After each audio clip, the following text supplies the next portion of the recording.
میں نے آپ کشمیر میں پیسے کی بات کریں گے آرزو، میں بڑی دفعہ کہہ چکا ہوں، آپ اپنے کشمیریوں کو چپ کس طرح رکھو گے جب دوسری سائڈ پہ دودھ کی نہریں چلیں گی؟ جو بھی کنٹری اپنے پڑوسیوں کے ساتھ ریلیشن شپ ٹھیک نہیں رکھتا وہ ترقی نہیں کر سکتا، اور وہ ایک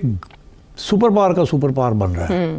2024 زیادہ بدترین سال ہمارے سیکیورٹی اداروں کے لیے رہا۔ جو ڈاکٹر جے شنکر صاحب کے یہاں آنے کے بارے میں ایکسپیکٹیشنز ہیں، ایک تو H1B ویزا ہے، اس کے بارے میں ڈسکس کریں گے، اور اس کے بعد اگلا جو کوارڈ کی میٹنگ ہے جو اس سال ڈیلاویئر میں پریزیڈنٹ بائیڈن نے منائی تھی، وہ اس دفعہ ہوسٹ ہوگا بھارت کے اندر،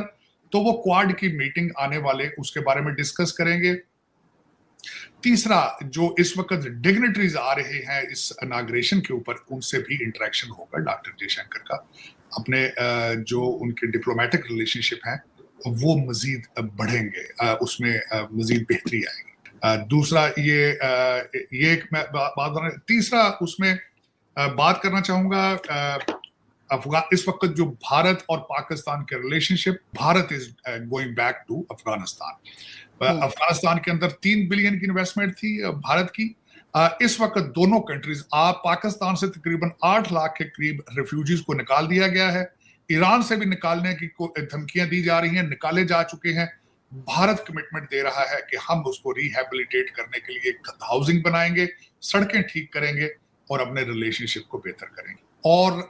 اس وقت جو کمٹمنٹ ہے افغانستان نے بھارت کو دی ہے کہ وہ اپنی سوئل کو بھارت کے خلاف دہشت گردی میں استعمال نہیں ہونے دیں گے، یہ انٹرسٹ ہے وہاں بھارت کا۔ دوسرا، ایک سب سے بڑی لیوریج تھی پاکستان کے پاس، کیونکہ افغانستان از اے لینڈ لاک کنٹری، تو چیزیں آتی تھی پہلے کراچی پورٹ پر اور وہاں سے افغانستان جاتی تھی، اس کو کاؤنٹر کرنے کے لیے بھارت نے چابہار کو ڈیولپ کرنا شروع کر دیا ہے، اور اس وقت جو ملاقاتیں طالبان کے ساتھ ہو رہی ہیں بھارت کی، اس میں وہ بتایا جا رہا ہے کہ ہم وہ آپ کا جو ویکیوم ہے اس کو فل کریں گے۔ بھارت جو ہے وہ اپنی طرف کشمیر میں ڈیولپمنٹ کرتا جا رہا ہے، ابھی انہوں نے ٹنل کا بھی جو ہے وہ مودی جی پہنچے تھے اور وہاں سے بھی ان کی رپورٹنگ ہو رہی ہے، سب کچھ ہو رہا ہے۔ ہم اپنے بس کشمیر کا گانا گاتے ہیں، اپنی طرف کشمیر میں ذرا سا پیسہ نہیں لگاتے۔ میں نے آپ کشمیر میں پیسے کی بات کریں گے آرزو، میں بڑی دفعہ کہہ چکا ہوں، آپ اپنے کشمیریوں کو چپ کس طرح رکھو گے جب دوسری سائڈ پہ دودھ کی نہریں چلیں گی؟ وہاں پہ جب مال آف کشمیر بنے گا، جہاں ہائی ویز بن رہی ہیں، یہ ٹنل بن رہی ہے،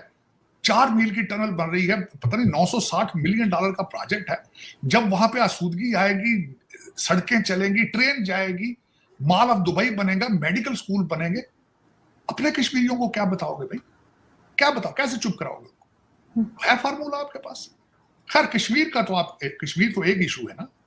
وہ تو چلیں، پھر پہاڑی علاقہ ہے، دوسرے پاکستان کی حالت کیا ہے، ان کو کیا کس کو کیا بتاؤ گے؟ لیکن سر آج ایک ویڈیو میں دیکھ رہی تھی میجر گورو آریہ کی، تو وہ یہ کہہ رہے، بلکہ میں نے کلپ بھی شیئر کیا، وہ کہتے ہیں پاکستانی اس پہ بڑے خوش ہو جاتے ہیں، سونا نکل آئے، کبھی اس پہ خوش نہیں ہوتے ہوئے دکھائی دیے کہ کوئی کام کر کے انہوں نے پیسہ کمایا ہے۔